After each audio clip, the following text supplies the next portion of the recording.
about y'all, but I'm getting kind of tired of having to reach up here in this cabinet all the time, pull out all my honing materials and my Windex and my chisel guide and all that stuff.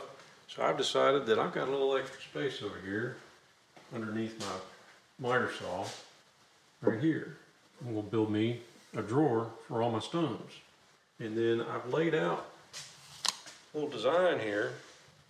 I'm actually going to take a 2x4 and I'm going to route this groove out in it. You can see it's got a funny little ledge in it. My wife really hates that I buy tea candles that I won't let her use.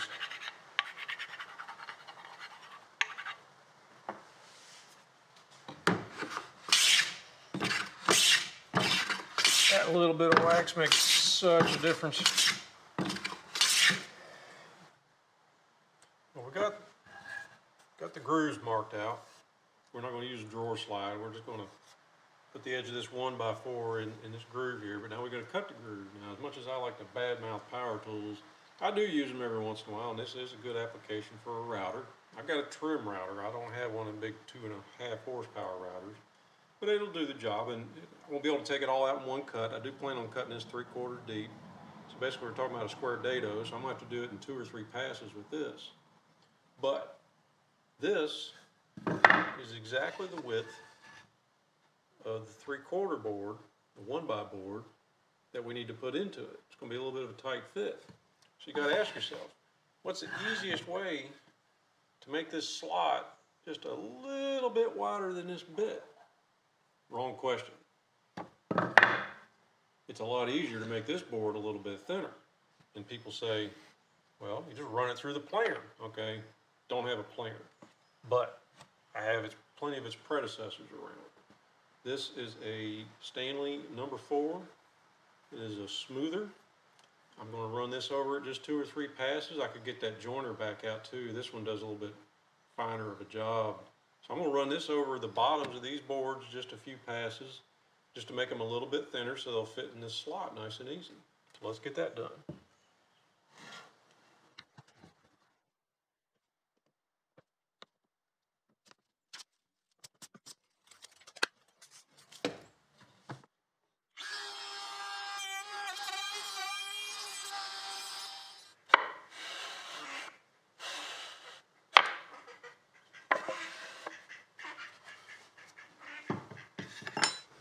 Hey, just wanted to take a second here to show you why I try to avoid power tools whenever I can, because this is a mess left behind by power tools. It's here, it's here, it's here, it's here. Look, it's all over here, it's all over here, it's all down there, and it's all floating around in the air. So when you use 100-year-old tools, 1, they're always cordless, and 2, you can pick it up the waste in your hands and throw it in the trash can. You can see right now, got a little bit of trouble getting all the way to the end. So we're going to square out that corner, and up here, we need to square this one off too, so when it flops into position, you got a nice square lock there. So let's get to it.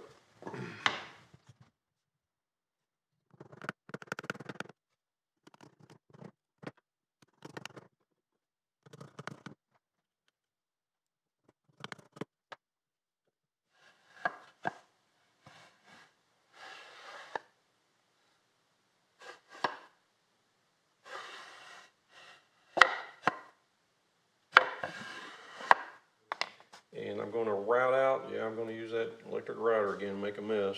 I'm going to route these down to where the stones are embedded about 1/8 of an inch or so. Here we go.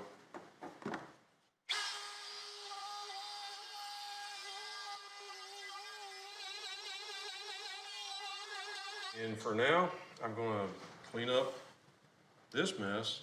And yeah, I know you saw me wearing a bandana for a dust mask. Don't have a lot of choices right now. You know, if you're watching this years in the future, this is right in the middle of the coronavirus pandemic, and masks are hard to come by. So give me a few minutes here to clean this up, and I'll come back at you and we will chop those ends out.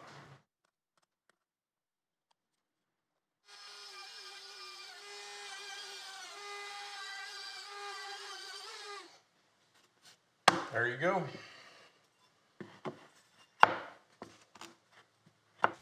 Hey, so we're ready to put the poly on, and I did one more thing off camera that I thought you might be interested in. Most of your chisel guides, or honing guides, come with a set of dimensions that you need to stick the chisel out or the plane iron out. So I've made a little chart here to where when I want to line up how far that sticks out, I can just lay the chisel right on this board up to whatever angle I want to cut at or hone at. So, and I also laid down some blue tape. I don't want to put poly where the strops are going to go. This will help them stick better.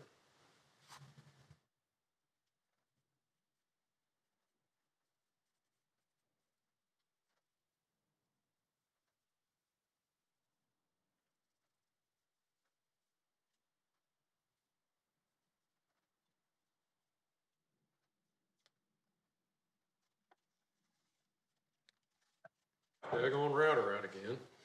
And right along this edge, I'm going to put a finger groove in there so that when you're grabbing a hold of this from the top side, you got something for your fingers to grab a hold of. I don't know what you call that bit, but I call it a round-headed bit. There we go.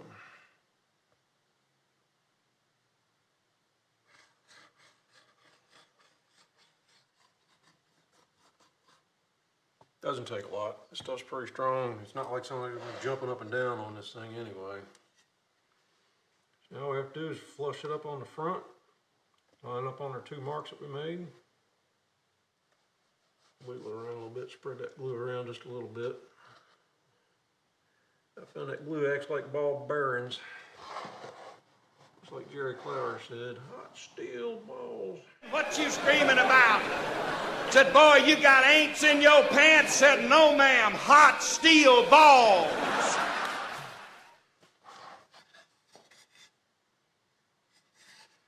Push up on the front, line up on the mark. See, that's how easy that thing slides around. Pressure. A little bit of that clamping pressure. I'm gonna put one right about there.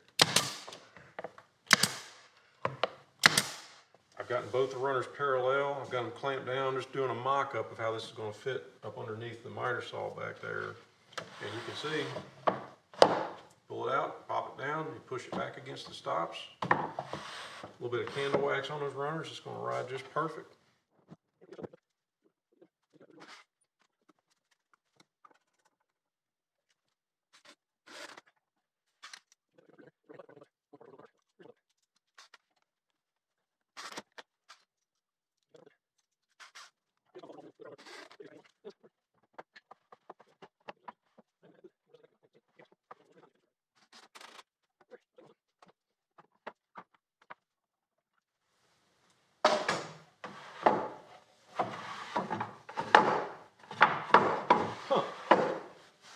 It works.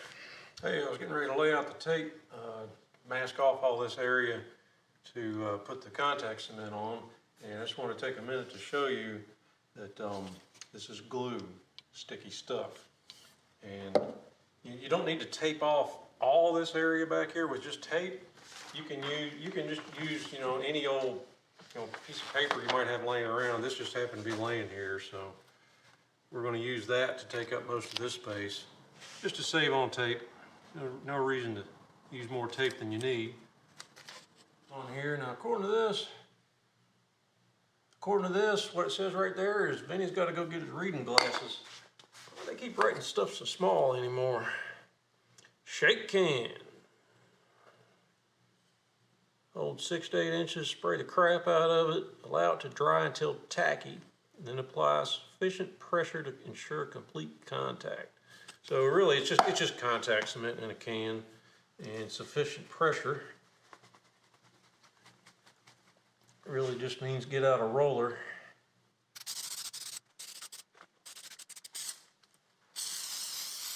There we go. Hey, we're back. It's been, I don't know, 5 minutes. And now that when this stuff gets to where you can touch it, but it doesn't transfer to your finger, that means you are good to go. So I probably should have pulled this tape off earlier, but I got a phone call. We're going to do what everybody does when they pull a tape, roll the ball and fling it over there. This is the hard side of the strop sticking up. And then this is going to be the rough side of the strop sticking up. You can see it's already got some of that green paste in it. And then you just want to, from the middle out, and work your way out to the edges, and work your way all the way to the ends. You want to use quite a bit of pressure here.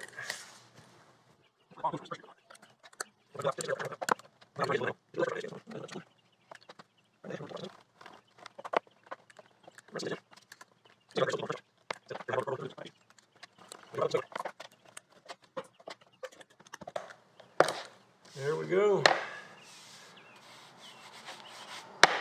Nice and stuck. All right. One thing I did while that glue was setting is I did take a piece of sandpaper to the inside edges of this slot so that our Shapton 4000 stone now fits right in there. And there you go, she's done. Let's put her in place. For me, it's a perfect level. As my arms hang down here, make sure I'm on camera good, yeah. As my arms hang down here, right as I hold it, I'm at about that 25 to 40 degree angle right here, depending on how you hold it. And there you go. Now when you don't need it, just lift up a little bit. Done and gone. So, tell me what you think. Another project all made out of scraps. Appreciate you watching.